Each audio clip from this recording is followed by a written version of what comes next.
everyone. Thanks so much for coming.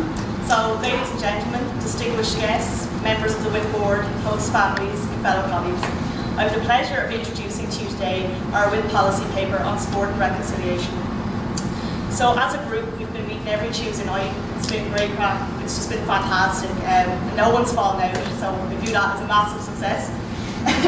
So our paper is arguing that cross-community sport can be used to bridge sectarian divide in Northern Ireland. We fundamentally believe that the current system for funding in Northern Ireland for sporting bodies is flawed, and our policy paper guides a proposal on how this can be rectified. So I'd encourage you to have a look through the papers while you're here, and I'll pass you over now to my fellow colleagues who will guide you through the paper in more detail. Thank you. Thanks very much, Giselle. To start, we outlined the current social situation in Northern Ireland to give an overview of what the problems are there at the moment. Obviously, Northern Irish society is still extremely divided. The peace walls that are currently in place separating Catholic and Protestant communities show this very clearly. There are currently more peace walls in Northern Ireland than there was 20 years ago at the height of the conflict. In addition to this, during the year we saw the riots over the flag protests, and during very recently a lot of tension around the parade season. Sport in society can be seen as a reflection of social issues that exist, and in Northern Ireland this is definitely the case, with Gaelic sports being played mostly by the Catholic community, and rugby and hockey being associated very heavily with the Protestant community. At an elite level, this can also be seen with tension over whether Rory McIlroy will compete for Great Britain or Ireland in the in the next Olympics. As well as this, Neil Lennon, former Celtic captain,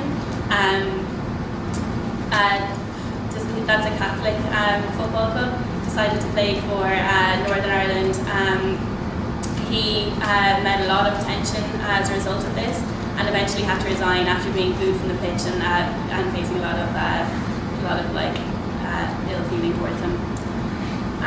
But as well as sport being used to exacerbate conflict in Northern Ireland, it can also be used to bring communities together and to do a lot of social good.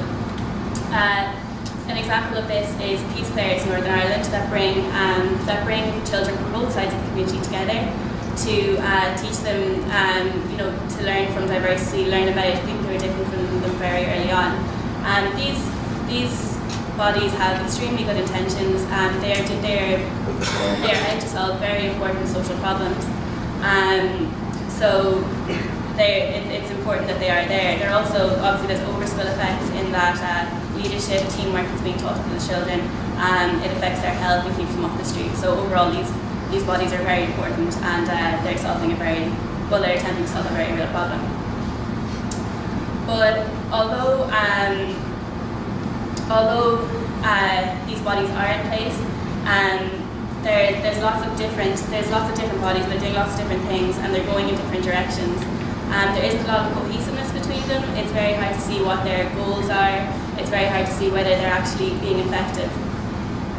There isn't an efficient monitoring system in place. So from that, it is really just hard to see if the money that's going into them is being used well. There is a lot of funding going into these bodies, and as I've explained before, they have a lot of potential to do good. It's really important that this money is used effectively and is used to achieve the social aims that it could. So I'm now going to hand you over to Sean, who's going to give you a more detailed description of what we're testing. So the next section of our paper is a solution. In order to tackle the issues already mentioned with the distribution of funds in Northern Ireland related to cross-community sporting organisations, we're suggesting a two-tiered solution. Firstly, a more centralised monitoring body for cross-community sporting organisations. The overall aim of this governing body is to efficiently monitor how funding is being distributed to sporting organisations for long-term reconciliation purposes. The committee will ensure that the sporting organisation is working for the best interests of its members and attendees and is being given money for all the right reasons. The second point is the encouragement of private organisations to use a goal-oriented system.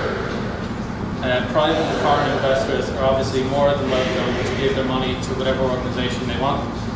However, using a rating system that is paid for stress creates not only an incentive for organisations to perform to its best abilities, but also leads to greater confidence in the organisations because those donating can be sure that the money is going to the right places. The next section is the body. It is proposed that a Community Sport Evaluation Board, CSEB, is established, mandated by the Department for Social Development, DSG, which will take responsibility for the evaluation of cross-community sports projects for their effectiveness. The first thing is the board members. It is suggested that the Community Sport Evaluation Board has a committee-style structure consisting of 12 members ranging in backgrounds. The director will have a full-time position and the other 11 members will be part-time.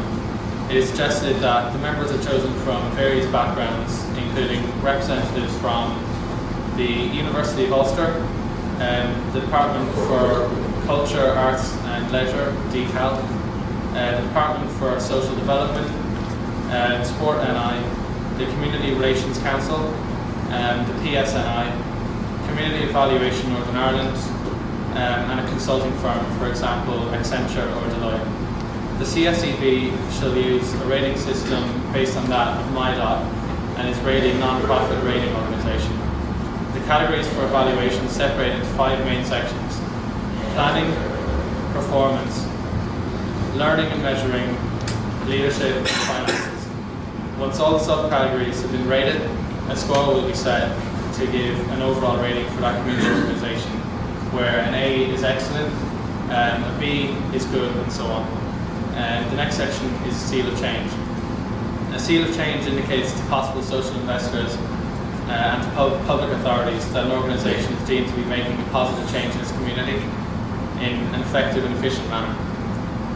This is of great importance to encourage private investors to adopt a similar model for evaluation of cross-community sporting groups, ensuring consistency and more effective cross-community projects. Being awarded the seal of change is dependent on many criteria.